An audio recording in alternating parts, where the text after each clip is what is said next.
চিত্রনায়ক সালমান শাহর মৃত্যুর প্রায় ৩ দশক পর হত্যা মামলা দায়ের। আসামি তালিকায় স্ত্রী সামিরা সহ ১১ জন।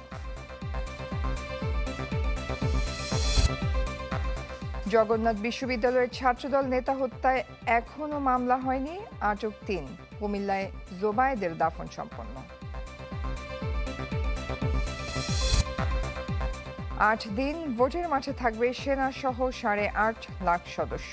পুলিশের সক্ষমতা নিয়ে সংশয় নেই স্বরাষ্ট্র উপদেষ্টার।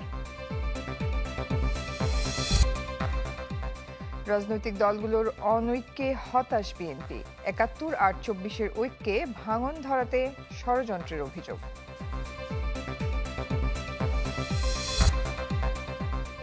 ভোটের আগে সরকারি কর্মকর্তা কর্মচারীদের বেতন বাড়ছে প্রায় দ্বিগুণ। খসড়া চূড়ান্ত কার্যকর জানুয়ারিতে।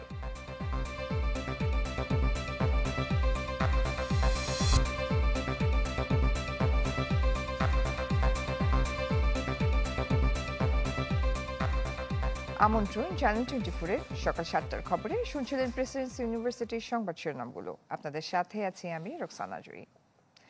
রূপালী পর্দার জনপ্রিয় নায়ক সালমান শাহের মৃত্যুর ঘটনায় প্রায় ৩ দশক পর নতুন আরেকটি অধ্যায় সূচনা হলো। রাজধানীর রমনা থানায় করা হয়েছে হত্যা মামলা, যা এতদিন ছিল অপমৃত্যু মামলা। হত্যা মামলায় স্ত্রী সামিরা হক সহ ১১ জনকে অভিযুক্ত করা হয়েছে। মধ্যরাতে রাজধানীর রমনা থানায় রূপালী পর্দার এক সময়ের হার্টথ্রব সালমান শাহর মামা আলমগীর কুমকুম। এত রাতে থানায় আসার কারণ জানতে গিয়ে জানা গেল তার ভাগ্নে সালমান শাহর মৃত্যু হত্যা নাকি আত্মহত্যা এ তদন্তের নতুন অধ্যায়ের সূচনা করবেন তিনি। প্রায় ৩ দশক ধরে অপমৃত্যু মামলার তদন্ত চলার পর পিবিআইয়ের দাখিল করা চূড়ান্ত প্রতিবেদনে সালমান শাহের মৃত্যুকে বলা হয় আত্মহত্যা, যদিও তা মানতে রাজি ছিলেন না সালমানের মা নীলা চৌধুরী। তাই প্রথমবারের মতো অপমৃত্যুর মামলা থেকে হত্যা মামলা করেন আলমগীর কুমকুম। সালমান শাহর বাবা উনিও তো ম্যাজিস্ট্রেট ছিলেন, উনি অনেক চেষ্টা করছেন অপমৃত্যুকে হত্যা মামলায় রূপান্তরিত করার জন্য। করতে করতে উনিও দুনিয়ার থেকে চলে গেলেন। এখন এতদিন পরে এটা হয়েছে। ইনশাল্লাহ এটা প্রমাণ হবে এটা হত্যা না আত্মহত্যা। ইনশাল্লাহ প্রমাণ হয়ে যাবে। আপনারা জানবেন, আপনারা দেখবেন, দেশবাসী জানবে, দেখবে, এটা প্রমাণ হবে যে এটা হত্যা। মামলার নথিতে দেখা যায় অভিযুক্তদের তালিকায় ১ নম্বরে রয়েছে সালমান শাহের স্ত্রী সামিরা হক। এরপর আজিজ মোহাম্মদ ভাই, লতিফা হক লুসি, খলনায়ক ডন সহ মোট ১১ জনের নাম। এছাড়া অজ্ঞাত আরও কয়েকজন। ১১ জন সহ অজ্ঞাতনামা আরও কিছু আসামি হতে পারে। তো আমরা এখানে একটা অপশন রেখেছি, আর যদি ওর উল্লেখ থাকবে, আমি আলোচনা যেটা হয়েছে যে যদি কেউ মারা যায় তাকে এই মামলা থেকে বাদ দেওয়া হবে। এর আগে সোমবার মহানগর দায়রা জজ বলেন, ঢাকাই সিনেমার সারা জাগানো নাম সালমান শাহর হত্যা মামলা তদন্তে পদে পদে অন্যায় হয়েছে, কেউই দায়িত্বশীল আচরণ করেনি। তাই পুনরায় পুনঃতদন্তের নির্দেশ দেন আদালত। আশরাফুল আলম আকাশ, চ্যানেল 24, ঢাকা। জগন্নাথ বিশ্ববিদ্যালয়ের শিক্ষার্থী ছাত্রদল নেতা জোবায়েদ হত্যায় এখনো মামলা হয়নি, তবে ৩ জনকে আটকের কথা জানিয়েছে পুলিশ। সোমবার ক্যাম্পাসে হয় জোবায়েদের জানাজা।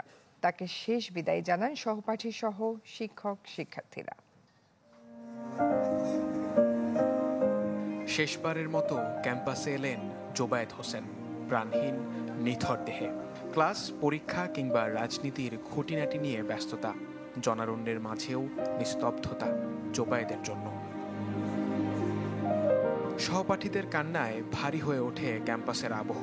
একে একে সবাই বিদায় জানান প্রিয় মুখ জোবায়েদকে।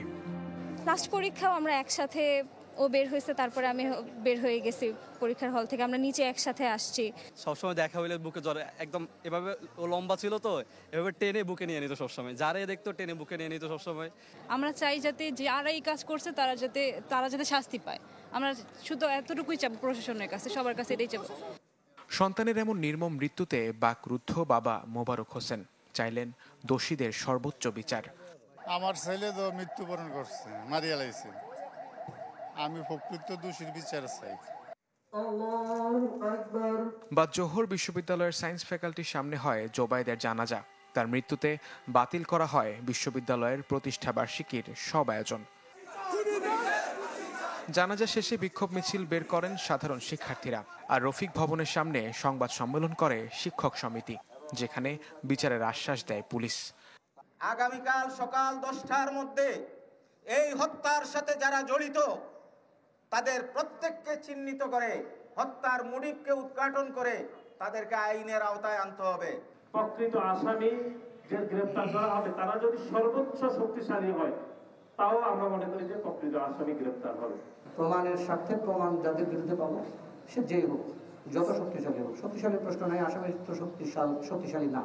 আশা করি আমি খুব দ্রুতই আপনাদেরকে প্রেস ব্রিফিংয়ের মাধ্যমে হয়তো সুসংবাদ দিতে পারবো। জোবায়েদ হত্যার প্রতিবাদে সারা দেশে হয়েছে বিক্ষোভ মিছিল। বরিশাল বিশ্ববিদ্যালয়ে বিক্ষোভ করেন ছাত্রদল নেতাকর্মীরা।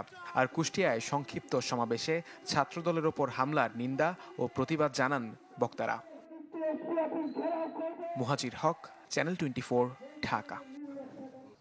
জাতীয় নির্বাচনের আগে পরে ভোটের মাঠে 8 দিন সেনা পুলিশ সহ বিভিন্ন বাহিনীর 8.5 লাখ সদস্য মোতায়েনের প্রস্তাব করেছে নির্বাচন কমিশন। অংশীজনদের সাথে বৈঠক শেষে এই তথ্য জানান ইসি সিনিয়র সচিব আক্তার আহমেদ। দাবি করেন নির্বাচন নিয়ে কোনো শঙ্কা নেই, এবার নির্বাচনী প্রচারে ব্যবহার করা যাবে না ড্রোন। জাতীয় সংসদ নির্বাচন সামনে রেখে আইনশৃঙ্খলা বাহিনীর সদস্যদের সাথে নির্বাচন কমিশনের এই বৈঠক। উপস্থিত ছিলেন 3 বাহিনী প্রধানের প্রতিনিধি, স্বরাষ্ট্র মন্ত্রণালয়ের সচিব, ডিজিএফআই, এনএসআই, এনটিএমসির মহাপরিচালক সহ বিভিন্ন বাহিনীর প্রধান ও প্রতিনিধিরা। বৈঠক চলে 3 ঘন্টার বেশি। 13টি বিষয়ে আলোচনার পর কমিশনের সিনিয়র সচিব জানান, নির্বাচনের আগে ও পরে মোট 8 দিন আইনশৃঙ্খলা বাহিনীর সদস্য মোতায়েন রাখার প্রস্তাব করা হয়েছে। আমরা মূলত 5 দিনের ডিপ্লয়মেন্ট প্রোগ্রাম করা হয়, সেখানে একটা প্রস্তাব এসছে এটা যেন 8 দিন করা হয়। নির্বাচনের আগে 3 দিন, নির্বাচনের দিন এবং নির্বাচন পরবর্তীতে 4 দিন। তো আমাদের ইনিশিয়াল প্রোগ্রামিং ছিল, প্ল্যানিং ছিল 5 দিন, এখন প্রস্তাবনাটা এসছে 8 দিন। এটা আমরা পরীক্ষা করে দেখব। Army aviation, air force aviation, chopper করে, হেলিকপ্টার করে নির্বাচন সামগ্রী পরিবহনের দায়িত্ব ওনারা করবেন। এমফাসাইজ করেছে যে ইন্টেলিজেন্স শেয়ারিং, যে প্রত্যেকটা অর্গানাইজেশনে তাদের কিছু নিজস্ব ইন্টেলিজেন্স তারা কালেক্ট করে, কিন্তু ইন্টেলিজেন্স শেয়ারিংটা হবে। তিনি জানান, নির্বাচনে 1.5 লাখ পুলিশ, 90 থেকে 1 লাখ সেনা এবং প্রায় 6 লাখ আনসার সদস্য মাঠে থাকবে। নির্বাচনী প্রচারে প্রার্থীরা ব্যবহার করতে পারবেন না ড্রোন। বডি অন ক্যামেরা থাকবে, ড্রোনের ব্যবস্থা থাকবে, কাজে আমরা ভিজিলেন্সটা অনেক বেশি হবে। নির্বাচনী প্রচারণায় ড্রোন ব্যবহার করা যাবে না, কিন্তু মানে আমাদের আইন শৃঙ্খলা বাহিনী তার প্রয়োজনে ড্রোন ব্যবহার করবেন। সিনিয়র সচিব দাবি করেন, নির্বাচনের ভালো পরিবেশ আছে। লুট হওয়া অস্ত্রের 85% উদ্ধার করা হয়েছে। অবশ্যই নির্বাচন করার মতন পরিবেশ আছে এবং সেটাই আরো সংহত করার জন্যই আজকের আলোচনা এবং এটা চলমান থাকবে। আশেকিন প্রিন্স, চ্যানেল 24, ঢাকা। এদিকে স্বরাষ্ট্র উপদেষ্টা জাহাঙ্গীর আলম চৌধুরী জানান, নির্বাচন পরিচালনায় পুলিশের সক্ষমতা নিয়ে কোনো প্রশ্ন নেই। সচিবালয়ে সাংবাদিকদের একথা জানান তিনি। সক্ষমতা তো আছে, এতে কোনো সন্দেহ নাই। আমাদের পক্ষে ইলেকশন কন্ডাক্ট করা কোনো রকমের কোনো অসুবিধা হবে না। গত 3টা নির্বাচন, যেটা অবৈধ নির্বাচন, ওইগুলিতে যারা পার্টিসিপেট করছে তাদের আমরা যতটা সম্ভব তাকে দূরে রাখার চেষ্টা করি। গণ অভ্যুত্থানের পর দেশ গড়ার সুযোগ তৈরি হলেও রাজনীতিতে অনৈক্য দেখা দেয় হতাশ বিএনপি। দলের মহাসচিব মির্জা ফখরুল ইসলাম আলমগীরের অভিযোগ, একটি মহল 71 এবং 24-এর ঐক্যের ভাঙন ধরাতে চায়। তার মতে, যারা দেশের জন্য রাজনীতি করে না তাদেরই দেশ ছেড়ে পালাতে হয়। এইচএসসি ও সমমান পরীক্ষায় জিপিএ 5 পাওয়া শিক্ষার্থীদের এই সংবর্ধনা অনুষ্ঠান ডিপ্লোমা ইঞ্জিনিয়ার্স ইনস্টিটিউশনে। অনুষ্ঠানে এদেশের শিক্ষা ব্যবস্থা নিয়ে ক্ষোভ প্রকাশ করেন বিএনপি মহাসচিব মির্জা ফখরুল ইসলাম আলমগীর। গণঅভ্যুত্থানের আকাঙ্ক্ষার আলোকে দেশ গড়তে হলে রাজনীতিতে সততা ও সৌন্দর্য ফেরানোর তাগিদ দিয়ে 71 এবং 24-এর ঐক্য ধরে রাখার আহ্বান জানান বিএনপি মহাসচিব। এত বড় একটা অভ্যুত্থানের পরে এত বড় একটা সুযোগ সৃষ্টি হয়েছে দেশটাকে আবার সুন্দর করবার, সুন্দর করে গড়ে তুলবার, কিন্তু আমরা যখন চারদিকে দেখছি যে আমাদের রাজনীতিবিদরা ঐক্য হারিয়ে ফেলছেন, অনৈক্যে চলে যাচ্ছেন, যখন চারদিকে দেখছি যে একটা অনৈক্যের সুর, তখন আমরা অনেকেই হতাশ হচ্ছি। বিএনপি মহাসচিব বলেন, ব্যক্তি স্বার্থ আর লুটপাটের রাজনীতি করলে দেশ ছেড়ে পালাতে হয়। রাজনীতির মধ্যে যদি সৌন্দর্য না আনা যায় তাহলে তো রাজনীতি কখনোই সুন্দর হবে না। আর রাজনীতি হয়, আমরা যাদের গতবার দেখলাম পালিয়ে যেতে হলো জনগণের কাছ থেকে দেশ ছেড়ে, আর শুধুমাত্র সম্পদ তৈরি করা ব্যক্তিগত স্বার্থে, তাহলে মানুষের ঘৃণা ছাড়া আর তারা কোনো কিছু যুক্ত করতে পারে না। পরে গুলশানে চেয়ারপারসনের কার্যালয়ে এক অনুষ্ঠানে বিএনপিতে যোগ দেন হিন্দু সম্প্রদায়ের 50 জন। এ সময় মির্জা ফখরুল বলেন, ধ্বংসস্তূপ থেকে বাংলাদেশকে বের করে আনার চেষ্টা করছে বিএনপি। গত 15 বছর ফ্যাসিস্ট সরকার বাংলাদেশের অর্থনীতি, বাংলাদেশের রাজনৈতিক কাঠামো সবকিছুকে প্রায় ধ্বংস করে ফেলেছে। আমরা সেই ধ্বংসস্তূপ থেকে একটা নতুন বাংলাদেশ তৈরি করতে চাই। একটি কুচক্রী মহল সাম্প্রদায়িক বিভাজনের চেষ্টা করছে উল্লেখ করে তা প্রতিহতের আহ্বান জানান বিএনপি মহাসচিব। বিভিন্ন রকম কথা বলে, বিভিন্ন রকম কর্ম করে ভাঙন ধরাতে চায়। আমরা অত্যন্ত সচেতন ভাবে এই ভাঙনের বিপক্ষে। আদ্দিন সচিব, চ্যানেল 24, ঢাকা। প্রশাসন পুনর্গঠন এবং লেভেল প্লেইং ফিল্ড ছাড়া দায়সারা নির্বাচন মেনে নেওয়া হবে না, এমন হুঁশিয়ারি দিয়ে জামায়াত নেতারা বলেছেন, জাতীয় নির্বাচন প্রশ্নবিদ্ধ করতেই গণভোট ও নির্বাচন একই দিনে করার অপচেষ্টা করছে একটি দল। ঢাকা মহানগর উত্তর ও দক্ষিণের বিক্ষোভ মিছিল পূর্ব সমাবেশে এসব বলেন দলটির নেতারা। হুঁশিয়ারি দেন, নতুন করে ফ্যাসিবাদের চেষ্টা করলে জনগণ আবারও প্রতিরোধ গড়ে তুলবে। প্রশাসনের কেউ যদি কোনো নির্দিষ্ট দলের সঙ্গে আপোষ করে তবে ভবিষ্যতে পালাবার সুযোগ নেই। নভেম্বরের মধ্যে গণভোট দিয়ে জুলাই সনদের ভিত্তিতে নির্বাচন চান জামায়াত নেতারা। হযরত শাহজালাল আন্তর্জাতিক বিমানবন্দরে শুরু হয়েছে আমদানি পণ্যের খালাস। কার্গো ভিলেজে ভয়াবহ আগুনে দুদিন বন্ধ থাকার পর সোমবার শুরু হয় এই কার্যক্রম। এদিকে স্বরাষ্ট্র উপদেষ্টা বলেছেন, আগুনের ঘটনা নাশকতা কিনা তা জানা যাবে তদন্তের পর। দুদিন বন্ধ থাকার পর শাহজালাল আন্তর্জাতিক বিমানবন্দরে শুরু হলো আমদানি করা পণ্যের খালাস। খালাস হওয়া পণ্যের বেশিরভাগই আগুনের পর আমদানি করা। খবর শুনে সকাল থেকে C&F এজেন্ট ও বিভিন্ন ব্যবসা প্রতিষ্ঠানের প্রতিনিধিরা ভিড় করেন কার্গো ভিলেজের 9 নম্বর গেটে। আমরা এখানে আসছি, এখান থেকে ডেলিভারি হচ্ছে এটা শুনে আসছি, কিন্তু সারাদিন আজকে আমরা এখানে ছিলাম, শুধুমাত্র একটা কনসাইনমেন্টের মাল বেরোইছে, আর কোনো ডেলিভারি হয় নাই। কোথায় মালামাল আছে, কোথায় হেল্পার, আমরা মাল আদৌ মাঠে আছে কিনা, আমার 17-18টা শিপমেন্ট, এখন কাকে আমি এই নাম্বারগুলি দিব যে আমার এই মালগুলি কোথায় আছে, তথ্য দেন, কিন্তু এখানে তো কোনো কিছুই দেখতেছি না। আগে যেখানে 4টি গেট ব্যবহার করে পণ্য খালাসে হিমশিম খেতে হতো বিমান কর্তৃপক্ষকে, সেখানে একটি মাত্র গেট দিয়ে তা সরবরাহে নাভিশ্বাস অবস্থা।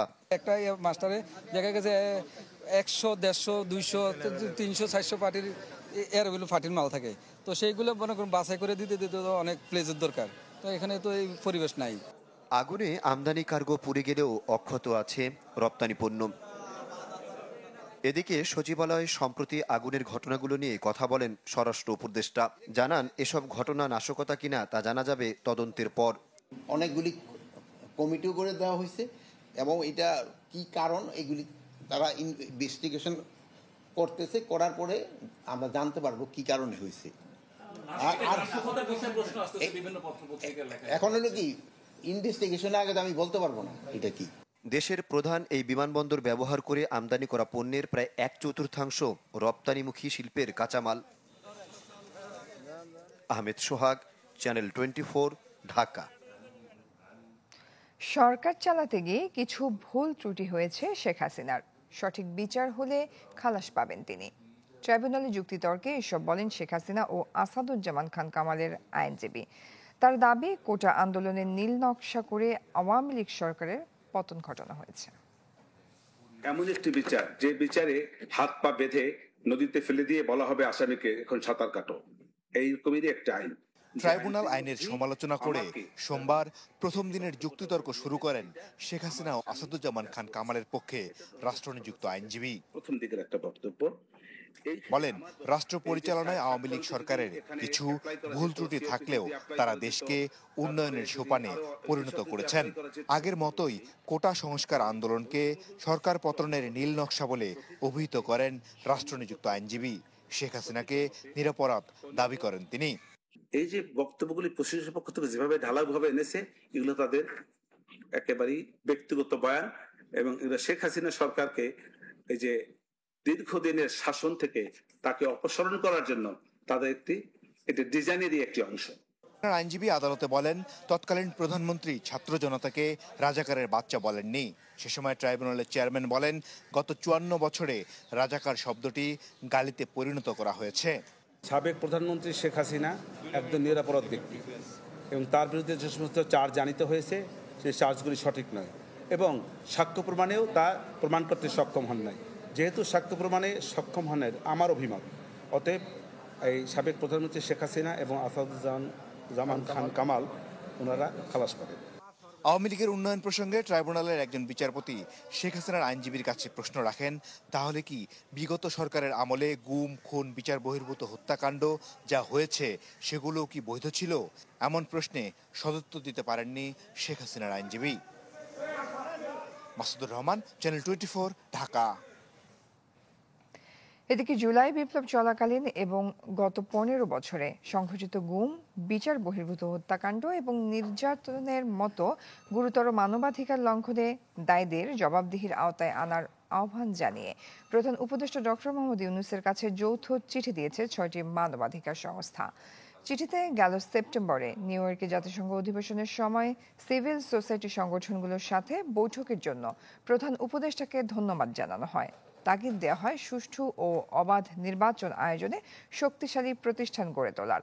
একই সাথে নিরাপত্তা খাতের সংস্কার বাস্তবায়ন, আন্তর্জাতিক মান অনুযায়ী গুমকে অপরাধ হিসেবে স্বীকৃতি দেয়া, রাজনৈতিক উদ্দেশ্য প্রণোদিত মামলাগুলো বাতিল বা প্রত্যাহার করা ও গণমাধ্যমের স্বাধীনতা নিশ্চিত করা সহ বেশ কিছু বিষয় নিশ্চিত করতে প্রধান উপদেষ্টাকে তাগিদ দিয়েছে Civicus, committee to protect journalist, fortify rights, human rights watch, Robert F Kennedy human rights ও টেক গ্লোবাল ইনস্টিটিউট।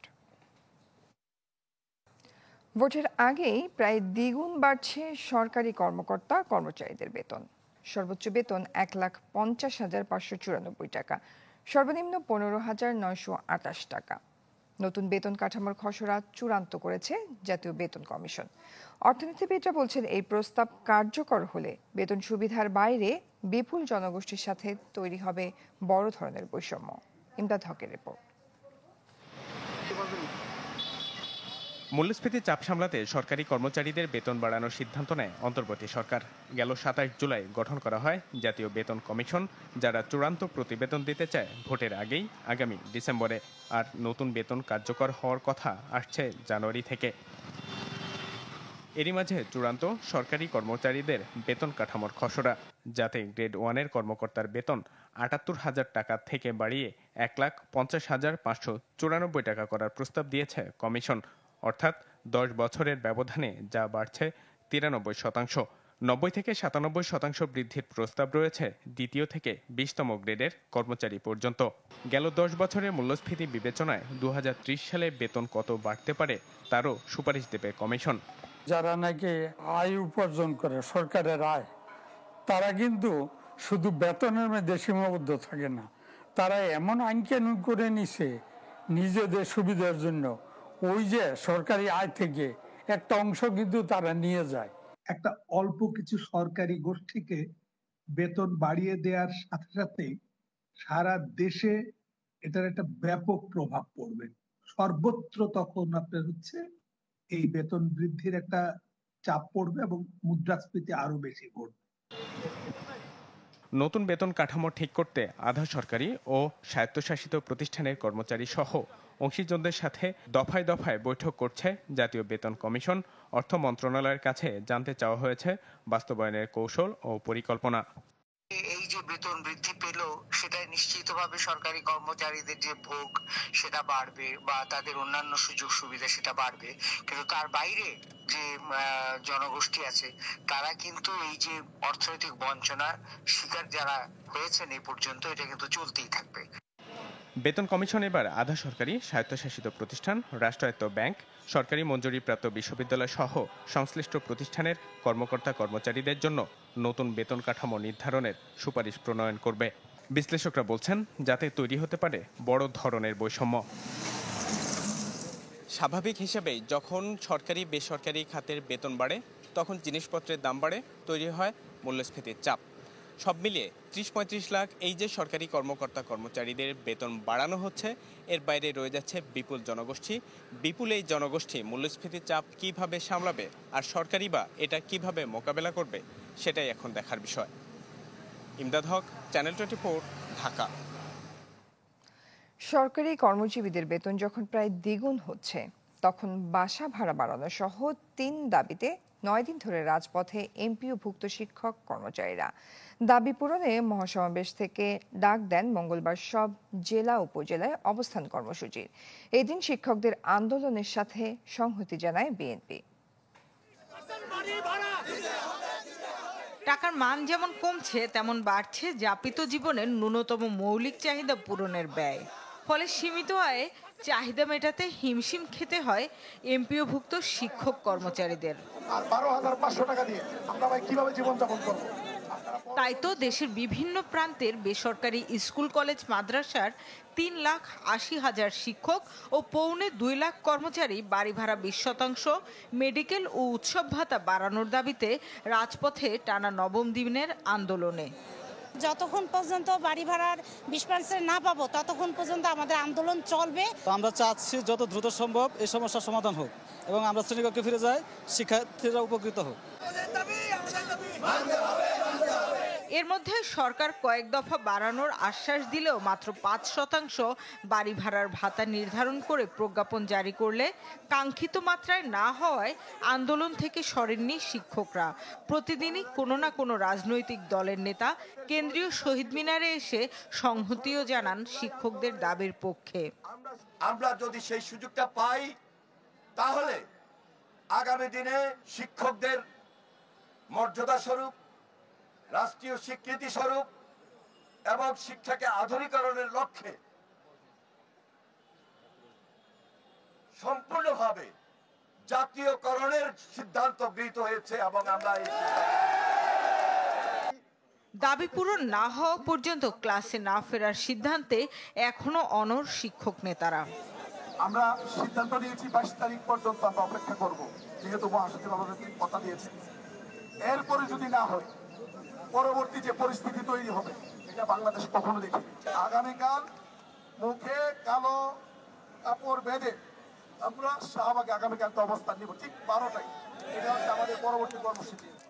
গত সপ্তাহ থেকে কর্মবিরতি ও লাগাতার অবস্থান একটানা চালিয়ে যাচ্ছেন আন্দোলনরত শিক্ষকরা। শামিমা সুলতানা, চ্যানেল 24, ঢাকা। ওএসডিতে থাকা 9 সচিবকে বাধ্যতামূলক অবসরে পাঠানো হয়েছে। 2 সিনিয়র সচিব এবং 7 সচিবকে অবসরের প্রজ্ঞাপন জারি করে জনপ্রশাসন মন্ত্রণালয়। অবসর পাওয়া এই কর্মকর্তারা সবাই গণ অভ্যুত্থানে ক্ষমতাচ্যুত আওয়ামী লীগ আমলে সিনিয়র সচিব ও সচিব ছিলেন। অন্তর্বর্তীকালীন সরকার দায়িত্ব নেয়ার পর তাদের ওএসডি করা হয়। প্রজ্ঞাপনে বলা হয় তাদের চাকরিকাল 25 বছর পূর্ণ হয়েছে এবং জনস্বার্থে তাদের অবসর প্রদান প্রয়োজন বলে বিবেচনা করেছে সরকার। বিধি অনুযায়ী তারা অবসরজনিত সব সুবিধা পাবেন বলেও প্রজ্ঞাপনে উল্লেখ করা হয়। সাথে থাকুন।